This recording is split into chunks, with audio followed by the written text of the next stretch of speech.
The corridors were already dim when the alarm cut through the dome, a low mechanical howl that set everyone moving at once. I pressed the crate tighter against my chest, the pods inside shifting with the sound of damp soil. Each pod held seedlings no bigger than my thumb, fragile veins threaded with green, my only proof that Mars still had a pulse if we cared enough to coax it. The power flickered. Strip lights along the bulkhead spat static, leaving shadows like knife slashes across the tunnel. I ran anyway, breath fogging the plastic faceplate of my hood.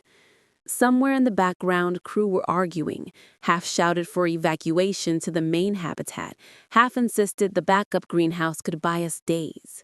Their voices ricocheted against metal, all urgency, no harmony. I wanted silence. Silence meant control. Instead, I got her. Need a hand with that, Elle? Her voice, dry, edged with the same exasperation I remembered from years ago, broke through the din. Mara, now in the white band of a medic's collar, stepped out of the crowd.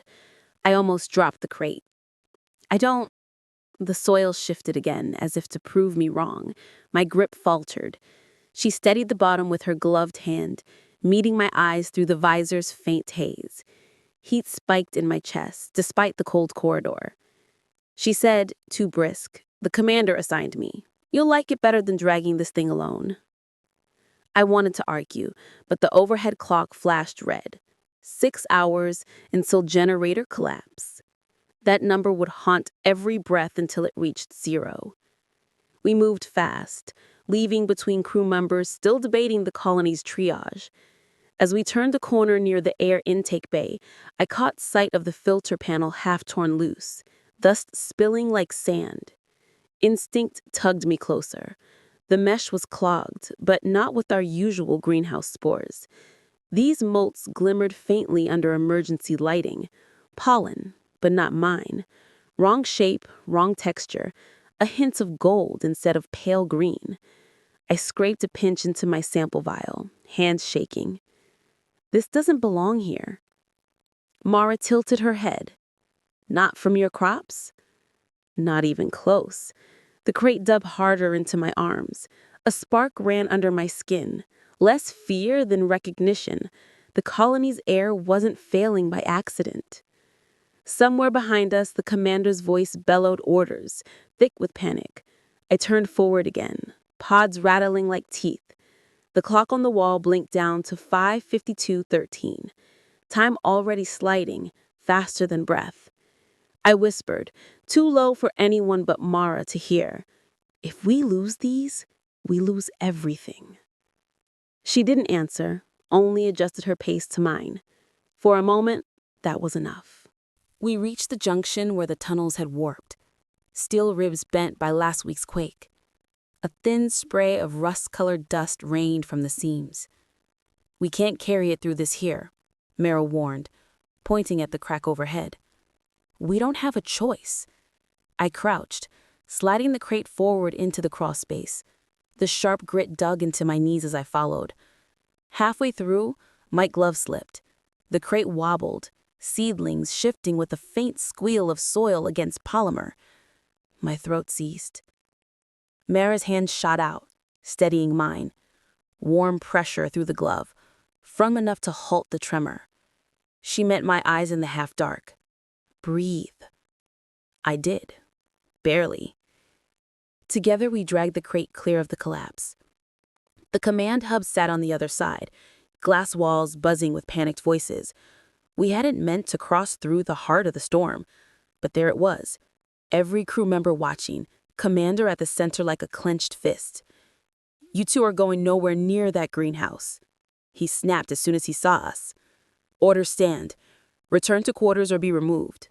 Removed? I nearly laughed. While seedlings die in the dark, you'll suffocate on your own rules. The hub fell quiet at my defiance. Mara shifted beside me.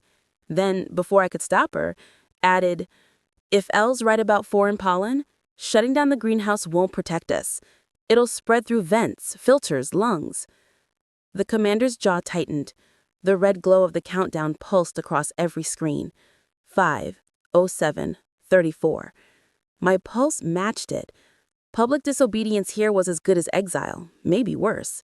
Still, Mara caught my hand under the crate's edge, giving me cover to speak. Together we pushed past the glass stairs, out the other side of the hub before the commander could block us. In the next corridor, dust lay thicker. We ducked into a side alcove to breathe. My visor fogged with condensation, her presence too close. I wanted to ask why she spoke up for me now, after all the years of distance. Instead, I found the maintenance log strewn on a terminal left unlocked, one entry marked with red, vent system bypassed, unauthorized adjustment. Sabotage? The thought shivered down my spine. I pocketed the chip, voice low. Someone's working against us. Mara's frown deepened. Or someone covering their mistakes. Her doubt cut through me sharper than fear. If she didn't believe me, I'd be alone in this. But when the corridor lights dimmed again, dropping us into another minute lost, she lifted the crate with me. Even her silence felt like an alliance. The tunnel shuddered as we turned south, a hollow boom rippling dust down in choking clouds. Gas, Mara hissed, pointing at the leak glittering like liquid stars. We barely made it into the sealed chamber before the safety doors slammed shut behind us. The air smelled metallic, sharp enough to sting. My lungs tightened. Mask. She pressed her half-supply unit against my face. One filter, 2 people. Her breath mingled with mine, close enough that I felt her chest rise and fall against my shoulder. Too close, not close enough. Oxygen dropped in our tiny shared world. My hands shook as I adjusted the straps, afraid to waste even a second. I wanted to thank her, but the words came out ragged. Why are you helping me after everything? Her eyes softened, then hardened again. Because losing you once was already too much. I swallowed, throat raw. The clock on my wrist blinked. 3:41:09. Hours lost in argument, breaths lost in fear. Still, as the safety door began to creak open, gas pressure subsiding, Mara gripped the crate with me again. Our quarrel had no resolution, only momentum. The seedlings waited, and so did whatever lab the commander had sealed. We followed the comm signal deeper, past doors marked with warning glyphs from the old terraforming phase. My palms sweated against the crate handles. Mara hacked the last lock with a medic override, pulse quick in her throat. The door groaned open, stale air sweeping out. Inside, rows of desiccated planters, and in the far corner, a sealed vault with the faded accession tag. My breath caught. I knew those codes. Experimental cultivars, plants designed to metabolize Martian air. The pollen filter, the strange motes, they came from here. Someone had reopened the vault. Not sabotage. Discovery. Mara traced the label with her glove. They never abandoned it. They just hid it. The maintenance log I'd clung to as proof of treachery fell into perspective. Suddenly small. Not sabotage, just sloppy repair notes masking a greater truth. The real secret wasn't a saboteur. It was the commander's cover-up. The generator timer flashed 02752. Almost gone. Together we cracked the vault, light spilling over seeds luminous with genetic promise. We carried them, not like thieves, but like guardians, into the back of greenhouse.